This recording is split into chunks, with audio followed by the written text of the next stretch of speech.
સુરતમાં સોમવારથી સતત ધોધમાર વરસાદ ખાબકી રહ્યો છે, જેના લીધે સુરતની સુરત બદલાઈ ગઈ છે. સુરત સ્માર્ટ સિટીના બદલે લેક સિટી બની ગયું છે.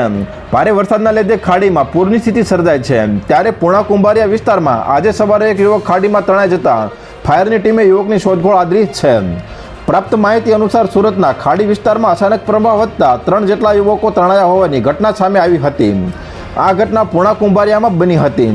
3 યુવકો પૈકી 2 યુવકોને ફાયર બ્રિગેડની ટીમે હેમખેમ બચાવી લીધા હતા. જોકે અર્જુન નામનો યુવક હજુ સુધી ગુમ છે. ફાયર ટીમ દ્વારા યુવકની શોધખોળ ચાલી રહી છે. સુરત શહેર છેલ્લા 2 દિવસથી જળબંબાકાર થઈ ગયું છે. 24 કલાકમાં 13 ઇંચ વરસાદ ખાબકતા વરસાદી પાણીનો ભરાવો થયો હતો. ત્યારબાદ આજે ફરી મેઘરાજાએ ધમાકેદાર બેટિંગ કરતા ખાડીપુરથી અનેક વિસ્તારમાં અસરગ્રસ્ત થયા છે. સુરતના અનેક વિસ્તાર બેટ અને તળાવમાં ફેરવાઈ ગયા છે.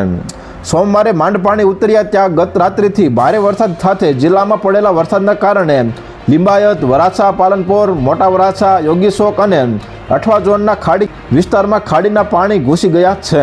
છેલ્લા 2 દિવસથી સુરતીઓના હાલ ખરાબ છે. લોકો તસ્ત્રસ્ત છે.